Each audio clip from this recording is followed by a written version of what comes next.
Welcome to our free first Monday's magic. I have to say that really slowly to make sure I get it right.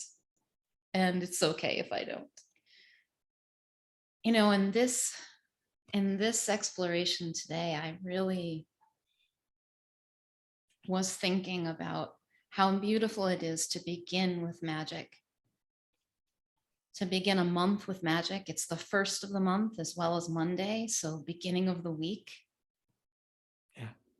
To begin a moment with magic, it reminds me of contemplating what it would be like to start with what we call mind in the three principles community.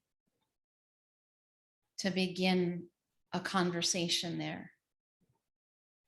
Mind being divine mind, this intelligence of life that animates all things. What if we were to begin there with the magic that animates all of us in whatever it is that we're doing? So I was contemplating that, and I was contemplating the magic of you individually, us as a human, because that's what we're made of.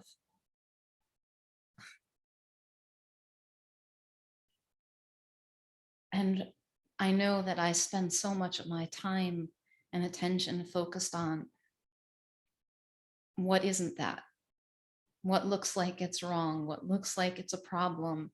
And I try to start there with the problem and fixing it. And it doesn't go well. It takes me deeper into that. And what if instead I started with the magic? And sometimes by grace, I do remember that. And sometimes in the midst of seeing the problem and focusing on what isn't, I suddenly remember that, oh, I don't have to do that. There's magic here. And just thinking that points me in the direction of something different.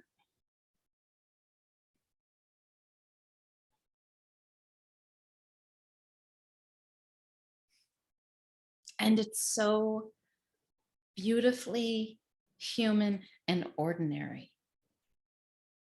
I don't have to be special for this. Thank God. I'm done trying to be special. Like, I have a hand. I have fingers. I have unique fingerprints. There's nobody in the world that has a fingerprint like mine. Not exactly like that. And I don't even know how I move my hand and I do it like this. What is that? Tell me that's not magical and also so freaking ordinary. So, oh my gosh. I'm curious, Tom, my friend, what is occurring to you? Yeah. Yeah. Well, I'm just really enjoying your opening, and I really like how you talk about the ordinariness and the magic being the same thing, because it occurs to me that, there are things that I would call magical in my life. And maybe it's just because I notice them in the moment, but I have this thing like, there's only one place inside me where things come from, is the way I feel. So the same thing that allows something to come through me that feels really magical and special, it's the same thing that allows me just to speak the words that I'm speaking right now, or for you to move your hands. Like, what is that? And when I say it, it only comes from one place, but I also really don't know where that place is, except, ultimately it's a mystery to me. And to me, the mystery of it is magical. That feels magical to me. And yeah, just like I was thinking, like when I paint, right? That's really no different. I sometimes hesitate saying this because I do sell paintings and people think of me as an artist. But when I paint and put a brush stroke down, it's really no different from going in a way of walking through a grocery store and picking out the chocolate or the peanut butter. Or it's just, it's all, if that makes any sense, it's all coming from the same place, no matter what we call it. And it's all magical, whether we call it magical or not. So that's kind of what's occurring to me. Mm, I so love that, Tom. And I think that's really, that speaks to what I wanted to share with you today, because I spend a lot of my time, I don't know about you, but I spend a lot of my time judging what is magic and what isn't, what is good and what is bad, what is preferable and what is something that I don't want. And I forget to see not the content, but the aliveness of it all. And it changes it when I see that. And sometimes in these communities where we're on this spiritual journey, we want to look more spiritual. We want to feel more spiritual. Of course, I do. Maybe not the looking spiritual part. I kind of want to be like goofy and silly while I'm being spiritual, maybe. Okay. But I definitely want to feel that more. That's my preference. But it's missing out on so much. So I want to read this excerpt to you. This is from The Joy of Meditation by Jeff Foster. And its subtitle is called The Wild Buddha. You can throw away the ideal of the calm, cool, collected, and rational one right now, friend. You can let the image of the perfectly peaceful stone Buddha burn on the fire. It is a terrible lie. It is healthy to sob, to scream, to moan, to sigh, to laugh hysterically, to tremble, to feel fear, anger, profound sorrow, ecstatic joy, deep and powerful desires and longings. There is a wild Buddha in all of us, and she will not be tamed. The more you try to suppress her, the louder she gets. The more you try to shame her, to make her feel crazy, irrational, or overly emotional, the angrier and more powerful she gets. The more you run from her, the more she runs after you. She will not be defeated with clever words and sophisticated philosophies. She will not be silenced. You will not be able to escape her, for you're only trying to escape yourself. We all must eventually turn to face the wild one inside, become curious about our natural feelings, urges, and impulses, both pleasurable and painful, both gentle and intense. Give them the gift of our mindful attention and breath. Give them our love and understanding. Give them a permanent home in ourselves, a place to roam freely. When we befriend our own wildness, we can befriend it in others. When we no longer fear our feelings, we will no longer, in vain, try to control the feelings of others, and we will have much compassion for our wild playmates. We will sob, scream, moan, sigh, laugh hysterically, tremble, feel fear, anger, profound sorrow, ecstatic joy, deep and powerful desires and longings together. And we will finally celebrate all of these, are expressions of the divine. The Buddha sobbed like a baby sometimes, felt righteous anger at the injustice and abuse in the world, feared death, but stood fearlessly at the heart of that fear. Here was the source of the Buddha's power, an infinite and unbreakable love for the wildness inside.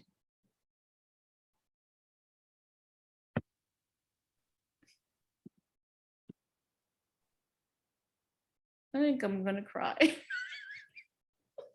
or laugh or both. Yeah. Do you see how amazing we are? Can you just get a glimpse of it? just a little. How gloriously human and messy. Hmm. How magical.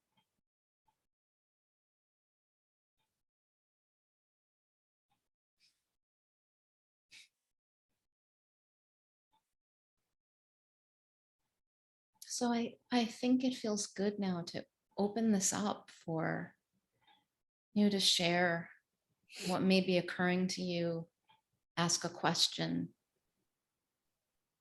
Anything is game.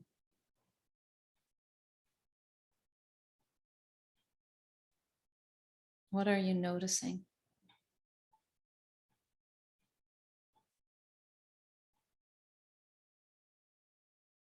What would you like to see more of or less of? I see Joe's hand. Hi. Sorry, Hi, I was Joe. late. I was looking for a passcode that I didn't need. So ignore the email. And when I joined the call, you were talking about the magic of your hand moving. And I found myself thinking, yeah, but that's the way your nervous system works. And it's all a matter of electrical impulses and chemicals and things. And I thought, bloody hell, actually, if that isn't magical, what is really? Yeah, that was a bit of a moment, learning moment.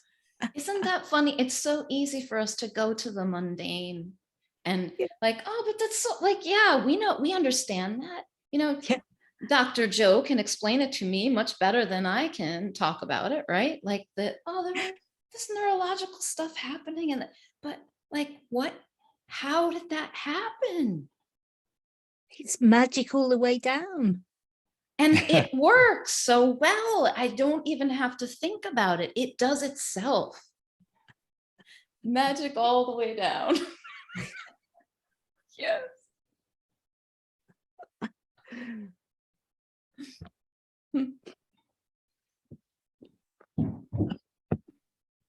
Mm.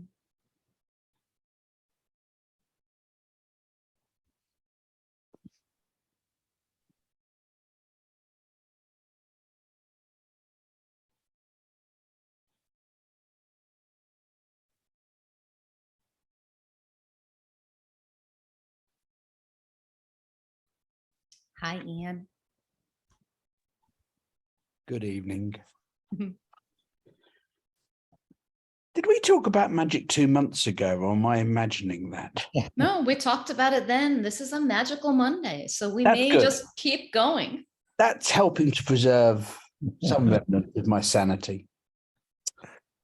So I'm in danger of repeating myself, but if I do, I'm sure it's all the good stuff, so it's all good. First thing when Tom was talking that occurred to me was about magic in the sense of when you realize how magic is done, the spell gets broken. And, when you know how a magician does a trick, it somehow loses something. I was talking to somebody a few months ago who had seen multiple renditions of a play, and on the first occasion she saw it, something went wrong, and whatever tricks they were performing on stage kind of got shown to the audience. So every time she saw it subsequently, when it was working as it was meant to, it just wasn't the same. Like the spell was broken. So it's kind of an answer to Tom in the sense of where does it all come from? I'm not sure I want to know. I think if I ever really fully understood it and got it, maybe it would no longer be magic. Maybe the spell would be broken. I don't know. That was one thing. The other thing Michael's been talking, I don't know if it was in his daily caffeine fixes or in various places, about the burning bush and Moses and the 10 Commandments and Mount Sinai and all the rest of that. And that's been a metaphor I've played with quite a lot recently.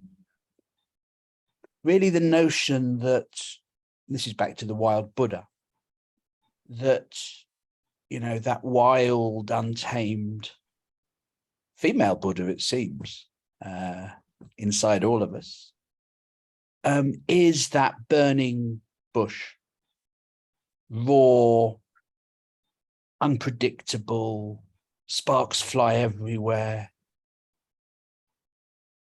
And God, that's joyful. I don't have to control it.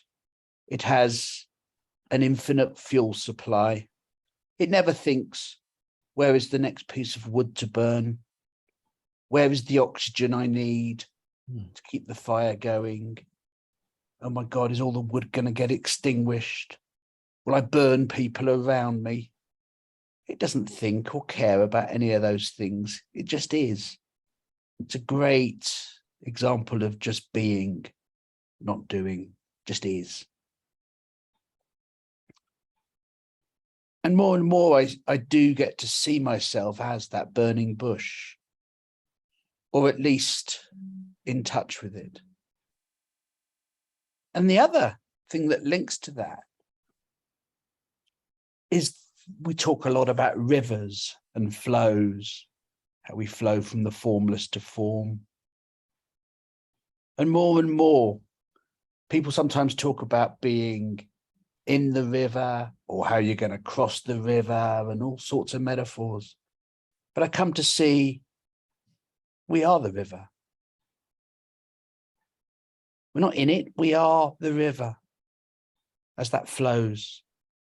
Now, it's interesting, we have water and we have fire. And yet really I'm suggesting, I think, to me anyway, they're the same thing as well. Maybe the rivers are, I don't know, a slightly less wild Buddha. Maybe it's the male version to counterpart the female version. Now I'm making it up as I go along. Nice. But, you know, it's the fire, the fieriness and the sparks flying. That's what captures my imagination.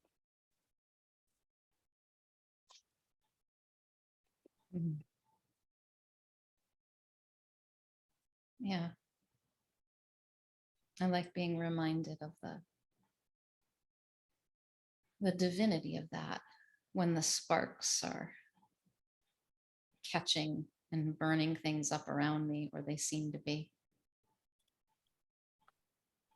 Good reminder.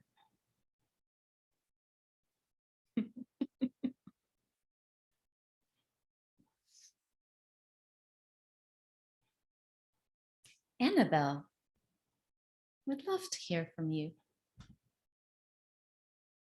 Okay, I'm asking you to unmute. Can you unmute yourself?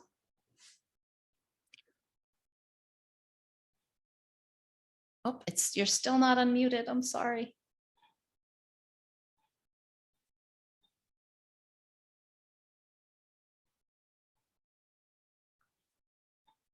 Okay, put your hand down.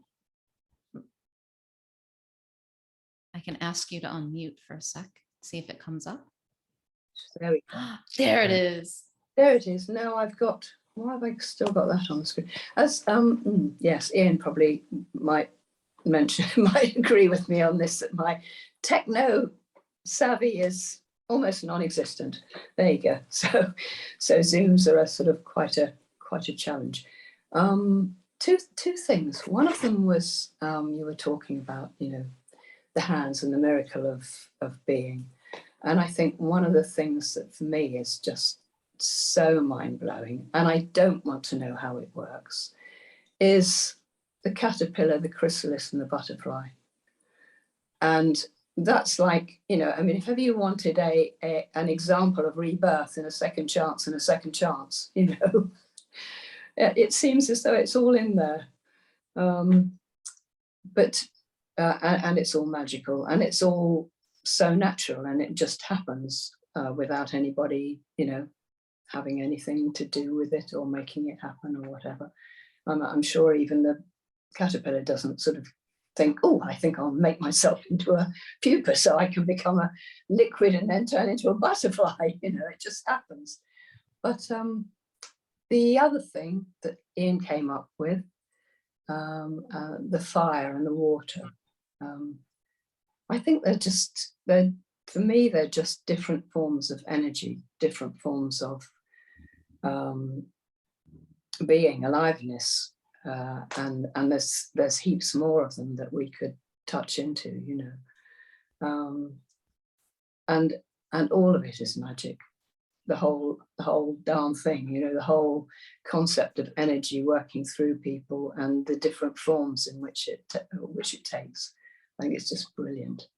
And obviously it's more pleasurable when it's a sort of fun side and everything appears to be, as people say, you know, in the flow and it's all going well. But even when it isn't, it can still be quite exciting and quite, oh, you know, where's this going? What's this about? You know, so that's about it, I think, for now. I've run out of, I find words very limiting in these situations, you know, where you're talking about energy or you're talking about feelings or anything like that. Words are almost a sort of a hindrance, but you can't do it without them. So that's it from me.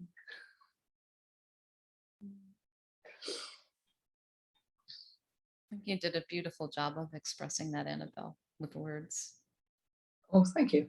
Difficult as that may be.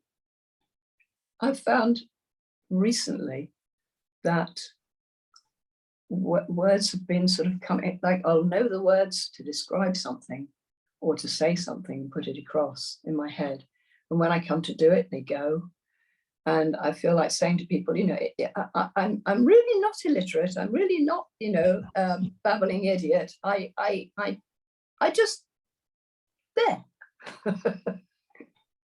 Can't get it out there, but it's all in here. Yeah. Yeah. Can I share something I wrote a little while ago, linked to butterflies? Oh, yes.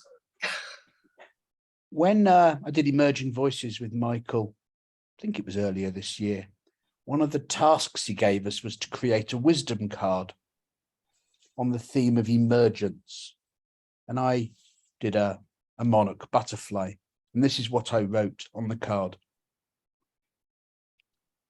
Adjusting to your new life takes time, perhaps longer than you think it should. Be present to that. Honor the old you whilst embracing the new. Your hard work and patience have paid off. Spread your wings and fly as the butterfly you now are, emerging from the much-needed rest and transformation inside the chrysalis you spun so carefully in your former life as a caterpillar. You have been given a second chance. Awaken. Enjoy the warmth of the sunshine, the greenness of the trees, the scent of the roses on the breeze, which will carry you, oh so tenderly, to wherever you should be. It's lovely. Nice. Mm. Thank you, Ian. Thank you, Annabelle. You know, Annabelle, as you were talking, something occurred to me about, there was something in that about things happening without our doing, you know, what I was hearing. And every so often, especially when it occurs to me, right, which is magical, and I just look at the world, like even right now, I have windows all around me, and I realize that everything that I'm looking at is just happening. And it has nothing to do with me. Like I'm not making any of it. I'm not making any of it happening. And there's so much going on that I am not making happen. And so a few years ago, I had this experience where I'd been through a period, several months, where I was really deeply depressed a lot. And I was sitting waiting for a bus. All these things happen at bus stops. I'm going to write a book called Bus bus stop wisdom or something, because it's fertile ground for things to happen. But it was not in a very good place, I wasn't feeling good. But I was just sitting at the bus stop, and it was very ordinary. It was very plain. It wasn't like what I would call a nice part of town or a bad part of town. It was just very, very plain. But as I was sitting there waiting, it occurred to me, like I was just looking at things outside of myself. And then I was kind of imagining the whole world and the whole universe, actually. And I was like, wow, right now, regardless of my mood, whether I was happy or depressed, this would all be, I think, exactly the same. Like my inner state would have, everything would, the trees would still be swaying, the cars would be going by. And somehow that shifted me into this really beautiful space. And I can't really explain it, but it was something about the enormity of when I was reflecting on, well, how much is me and how much appears to be outside me, and how enormous that all was, and that it was just happening, and it was happening regardless of what I was feeling. And then how I was feeling seemed to jump in line with the rest of reality, if that makes any sense. So there's something really powerful about knowing that things are happening without our doing anything. So I really like that. And I see Ms. Claire, Queen of Calm, your hand is up. Yeah, just really following on from what Tom's just said about us, like seeing that the outside world is happening as with us. Nothing's happening at all coming out of my mouth right now. That's all happening without us doing it. But like, who is the us that is doing any of it anyway? Like, I feel like the more I get the sense it's not me doing the things that I'm apparently doing, that it seems like that beautiful space you dropped into, Tom. When we are there, then it's like the universe can do through us in the same way that it's doing through, what have I got? I've got a seagull. That's what happens to be outside my window, and the sea lapping, and the clouds moving, and when I really feel that the most is when I'm doing my lives in the morning. I kind of lose me, and then these words just come out of me, and it's so much like that sometimes I'll speak to somebody later in the day and they'll say, oh, I saw you live this morning and that was really interesting that you said this and this and this, and I'll be like, did I? Don't really remember. I don't remember it. Like, not long afterwards I'm like, it's gone through, it's come out. Obviously it's been captured in the wonderful world of the internet, but that's it, it's gone. So I feel like the less there isn't us, the less we're focused on that, the more this magic happens through us. Nice.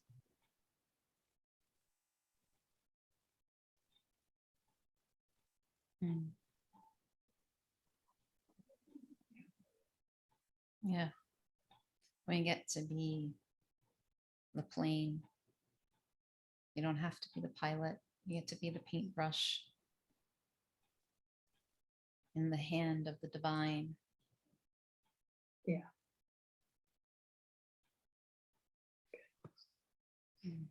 Don't leave the meeting, cancel. Oh. And I'm wondering what. Oh, Annabelle, your hand is up. Okay, I wasn't sure. I heard you talking, and I'm going to ask you to unmute so you can unmute yourself again. I'm sorry. There we go. Yes, we have mastered it. Now that's magic. Yeah. Yes, absolutely. Whether I'll remember it next time. Anyway, I was just thinking about, oh gosh, I've forgotten your name. The last the last person who spoke. And that thing of when you channel something through and it literally hasn't come through you. So as soon as it's on the paper or as soon as you've said it, you can't remember it. Or if you read it again, you sort of go, oh, that's good. Yeah, oh, really? And you can actually get feedback from it yourself. And I think there's a feeling that would be there all the time. And we can either go joyfully or we can go kicking and screaming, but it's going to come out sooner or later.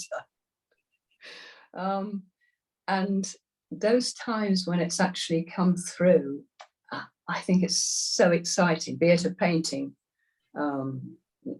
as you would do, Tom, or Ian's paintings and poetry and whatever anybody else here does, or just something that you open your mouth and say to somebody and you sort of think, oh, where did that come from? You know, it's just wonderful. It's just the sort of spirit or the whatever words we choose to call it. And I think we're basically just a tool, or tools, probably not the right word, but all part of making the whole thing work. And it's a bit like those things that look like chaos, and yet actually they're so perfectly, fitted together that they create a beautiful image, or beautiful world, beautiful universe. There you go. We're all part of it. So yes, thanks for the last mention. Good one. Mm-hmm. Claire, did you want to respond or add to that? Yeah, it just came to mind that my daughter, when she was little, she used to say I always used to say she was like a wise old soul, because she would just say things that were, like I'd be in a tiz about something, or there'd be some upset in the house or something, and she would just say the most wise things when she was only really little, not things she could have learned from a book or things she could have, she hadn't been to any therapy training or anything. She just would say these really wise things. And I just think that's the same thing, isn't it, that we're talking about? Yeah. If that can come out of a 4 or 5 year old's mouth, Yes. then thinking hasn't put that in there, has it? It's something that's already there.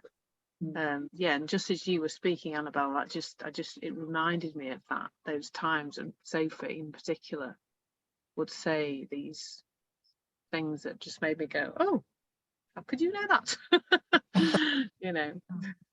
Very wise things she used to say. Yeah, it's already in us, animating us, moving through us. It is us. And I'm kind of wondering, so we seem to experience this, especially those of us here, I'm guessing, but everyone probably experiences that magic or that flow moving through them in some area or another at some time or another. And I'm wondering, where would you like to have more of that experience? Because it's so portable, because it is us, because as Annabelle said, it's going to happen sooner or later. We can go kicking and screaming, or we can go joyfully, but it's going to happen. It's going to flow through us. Ah, yeah, Claire says money. So let's take a turn at that. So is money different? Does it actually work different with money? Is there less magic in us when we show up with money? What we're not showing up with is money. What we're showing up with is our thinking about money.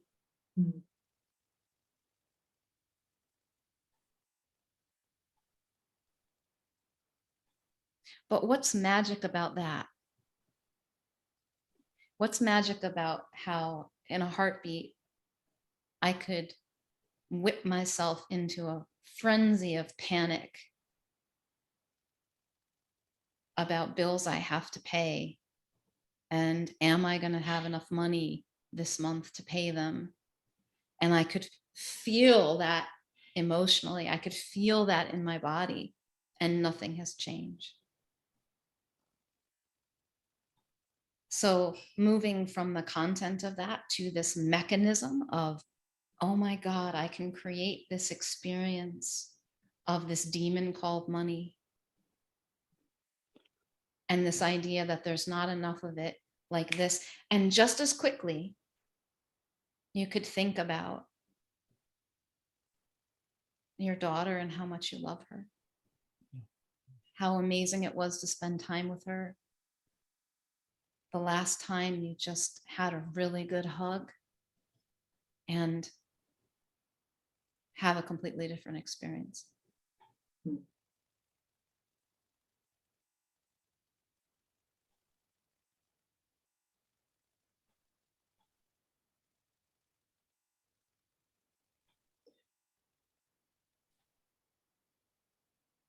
So money is just as magical as anything else, the way we make it up anyway, right? Yeah. And it's something that we can look at, like explore. What magic could I see here in the way that I'm showing up with my finances, or with creating clients, or with being at my job?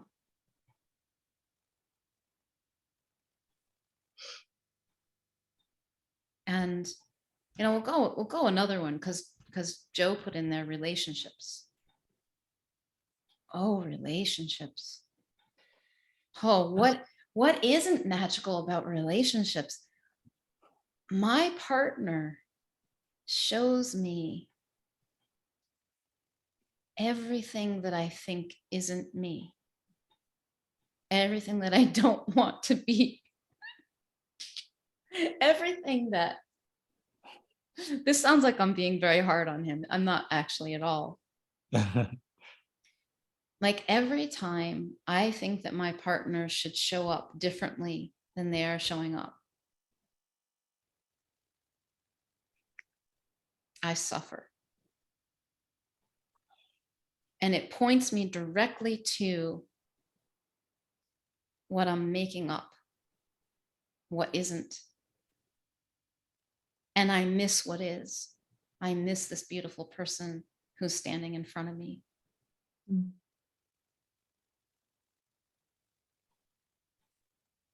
And I don't do that so much when I'm in a coaching conversation. And I don't do that so much when I'm talking here with you guys. Like if somebody's upset, I'm with it. If somebody's quote unquote being difficult, whatever that means, I could make that up as, but like, I'm not going to expect you to be different. Like, this is a place where it's welcoming. You can be here. That's what I'm about. I'm clear about it. And as Claire said, it's not about me. But when I'm with my partner, I make it about me. You need to show up like this for me to be happy, for me to be feeling safe, for me to feel free. Whatever it is, that needs to change. But I can watch that at work in myself, and I can watch that at work in my partner. Fascinating. The other day, okay, you may be able to relate to this. I looked at the dishes, and there was a dish that wasn't washed and was put away. Like it was clearly not washed. And I said, honey, could you be careful to just like really wash the dishes? Because I've noticed that you kind of do this rinse thing and like I have to rewash it. And truly there wasn't a coming from me. I wasn't upset about it in that moment, but I actually even paused before I said it. Because I was like, this could sound like I'm nagging. I don't want to be a nag. I don't want to do this. But I said it. And it was not well received. And I watched in a matter of seconds. What do you mean? I do all these things. I'm the one who does the cooking. I'm the one who does the cleaning. You don't even do the dishes. you don't, and it went from that to, and actually he saw it at the same time as I was seeing it, and he slowed it down a little more, and it kept going to, you don't think I can take care of myself? It's just like my mother, she always told me. I was like, whoa. It was a matter of seconds, and it went from, hey, this dish isn't completely clean, to this ultimatum about you can't be trusted and you're trying to control me. And the cool thing was that it took me a second to catch on to actually that he was seeing it too in real time and like talking it out. And I didn't freak out and he didn't freak out. And that was beautiful. It was magical. And not just because it didn't escalate. It really could have gotten ugly, right? Like, how fast can things like that get ugly? It can happen. But it was magical to be able to watch it. And even if it had escalated, it still would have been magical because we were creating it. Maybe without realizing it.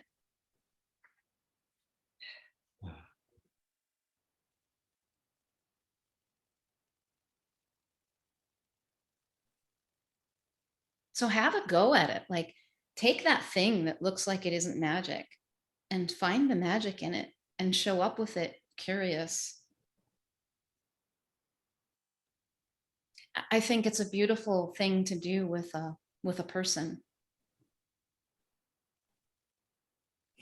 To just be present with someone and notice what you notice. And if you want to, I remember saying once to a friend of mine, because she was like, how do you see people, like the well-being in people? I was talking about that. How do you see that? I want to see that. I don't. How do you see that? And I said, well, if you want to see the well-being in people, look for the well-being in people. Yeah. Which is like such a common sense thing to do. And that's not a how-to, it's an exploration. Well, if you'd want to see more of it, what happens if you look for it? Or stop looking altogether and just be with what's there and see fresh what you see instead of looking for what you usually see.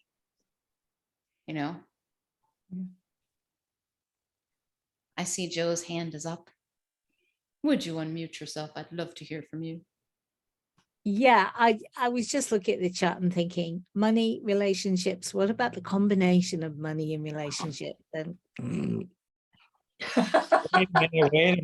Wait a minute. We might need another whole session for this. Only one. at least one. Money and relationship series. Well, tell me more about it, Joe. Like, what specifically? Well, I was thinking when you were talking about how things went from the dish to you're just like my mother. Yeah. Boom, just like that. I recognize that progression from something tiny to a whole sweeping thing that could have pressed your buttons big time.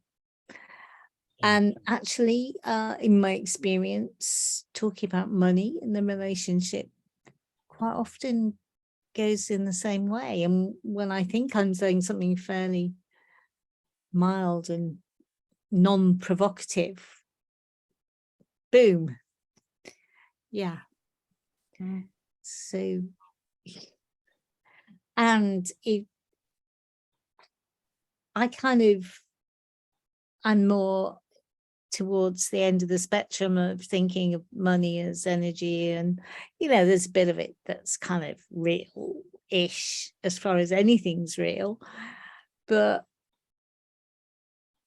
yeah, different realities within a relationship as far as money goes. It's kind of, yeah, a great source of potential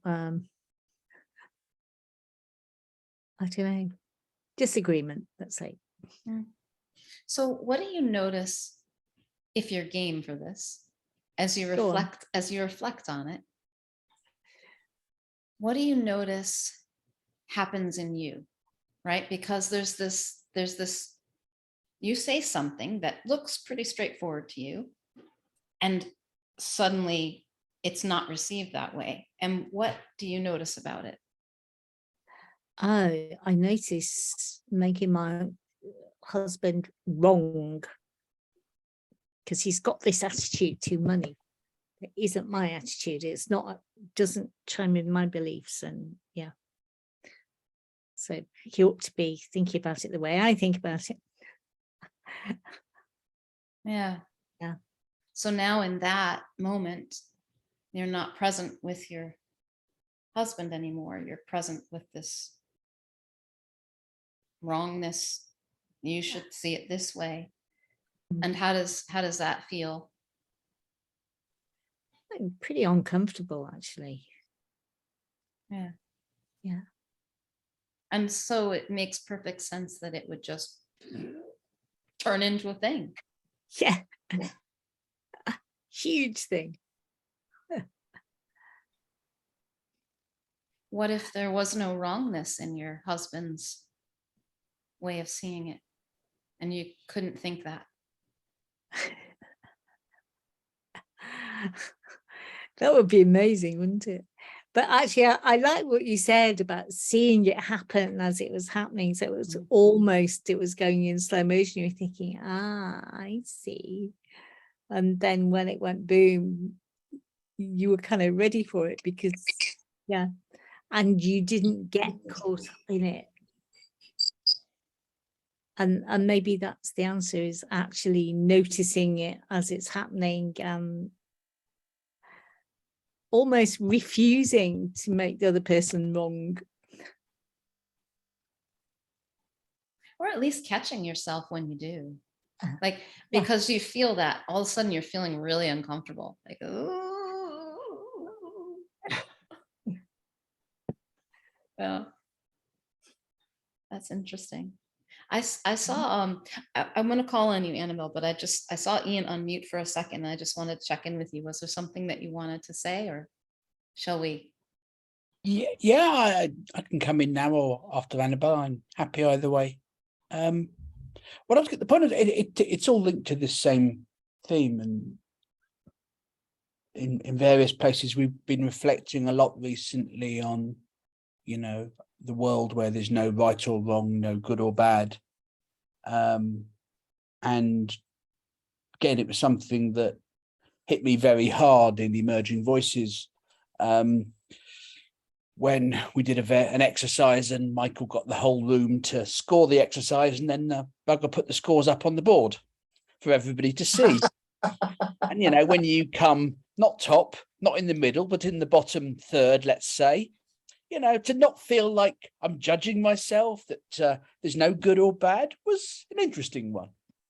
But I have moved on a bit from that. And the point of this is that we do say things all the time, and other people say things, and inevitably, yeah, they have this snowball effect where a dirty dish, he didn't quite get to divorce, but, you know, he got back to his mother. So that you know, that's close on the hierarchy of escalation.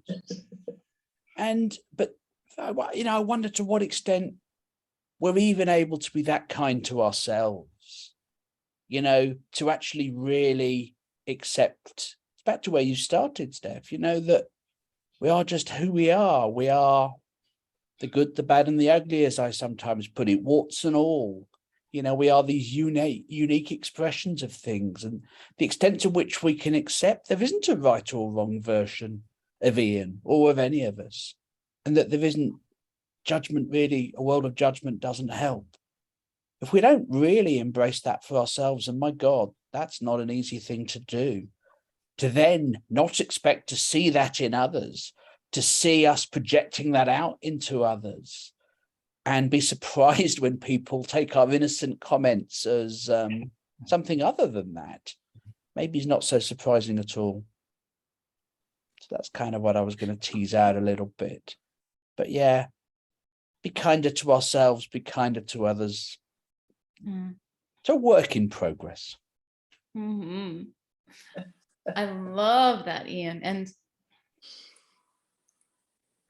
I like to say, because being human and seeing how difficult this can be, I'm probably actually more apt to be kind to someone else than I am to myself. And then, of course, seeing it myself playing it out, right?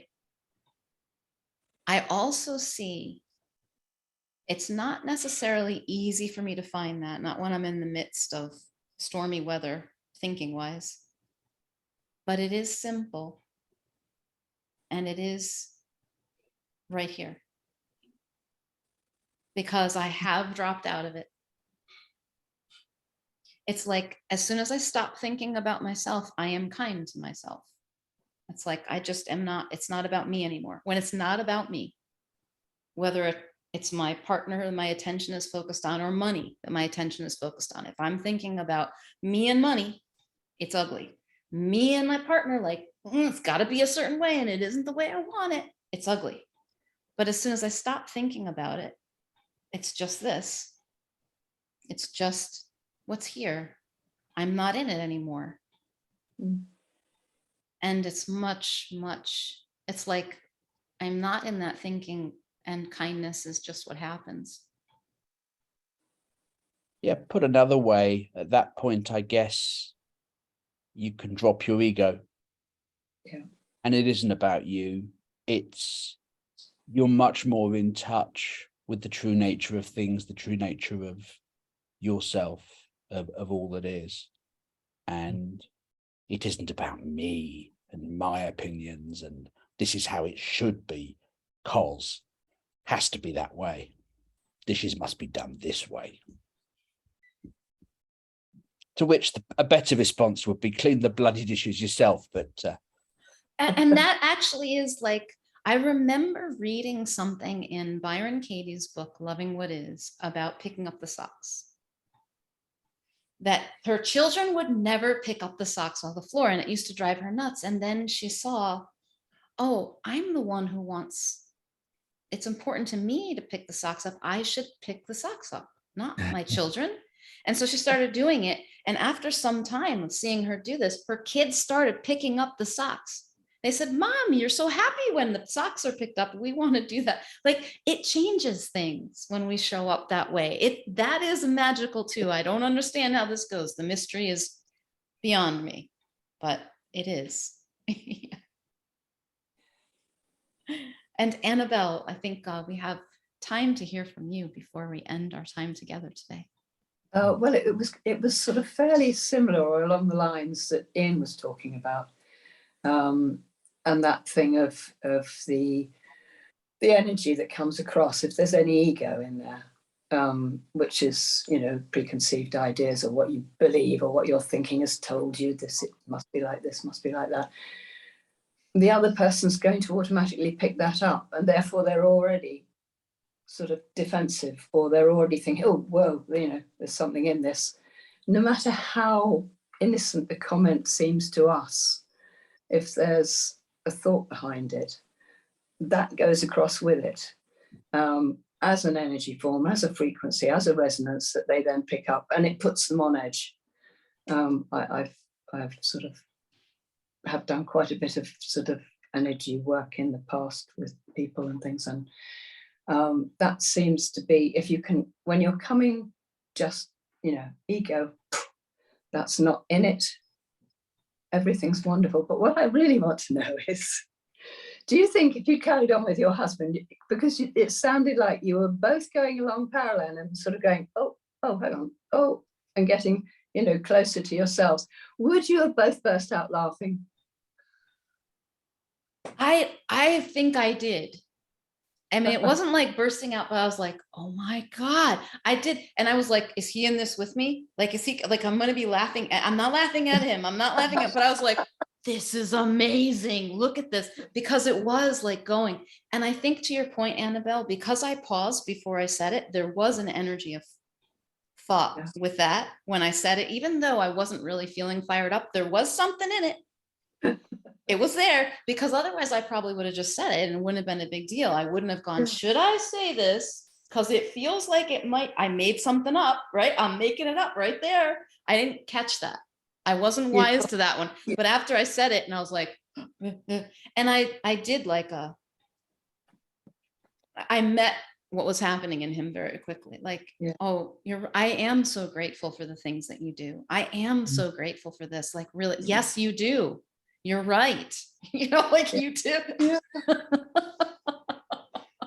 You gave it away at the beginning when you said this dish, and you said, and I thought, well, that's not unreasonable.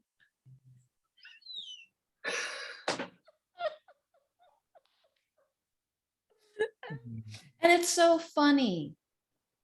Like, that's okay. Yeah. Like, really, ultimately, who cares? The fact that I can see it is beautiful, but even if I couldn't. Yeah. Yeah. Yeah. Thank you. Thank you. Thank you. I want to invite you. Oh, Claire, you have something? I've just got a tip for anybody who's having a moment with their other half. Bruce and I've just started speaking in gobbledygook. When you know when we're about to have a problem and we can see it coming, we just go, oh, and we usually put like off on the end or something. So like it sounds a little bit rude, but it's not. And then we just start laughing and the whole thing's over. It's just, wonderful. it works a treat. It works a treat. We just spend most of our time talking gobbledygook and laughing our heads off. That is brilliant. Love it. So very brilliant.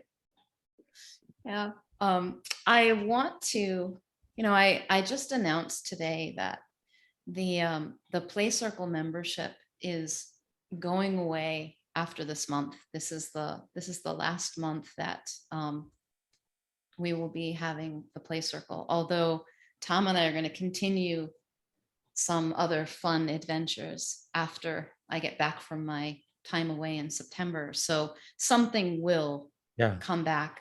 But on that note, we're going to be celebrating this month inside the Play Circle, celebrating ourselves, celebrating things that have happened, celebrating how the journey that we've come through so far, both, as a group and individually.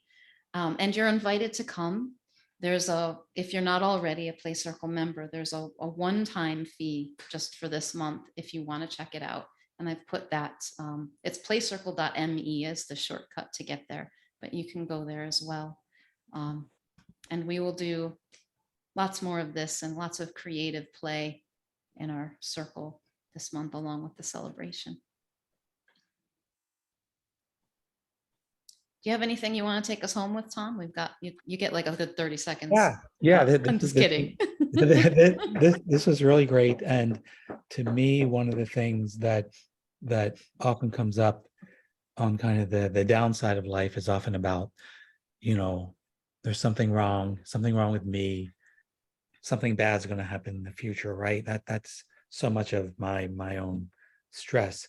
But when I realized that what Stephanie started us off with, which in the principles of what we call universal mind, where we can use the word magic, that operates the same no matter what. And so it's nice to know that no matter what I'm in, what I'm thinking, oh, there is something that's working perfectly, and it's magical and it's always there. So that's what I will end with. Yeah, it's looking for what's working, looking for what's right, looking for the magic instead of what isn't, which just isn't. Right. Brilliant, Tom. Thank you. Thank you. Thanks, everybody. Yeah. And thank you all for coming and sharing so much wisdom. And will this gems. meeting be happening in September, the Monday Magic? I'm not sure. Tom, do you want to do it? Because I won't. Yeah, we can do it. We'll do it. He just said yes. He always says yes. Yay. All right, my lovelies. Have a great rest of your day or evening, wherever you are. Take care. Bye for now. Everybody. Bye-bye.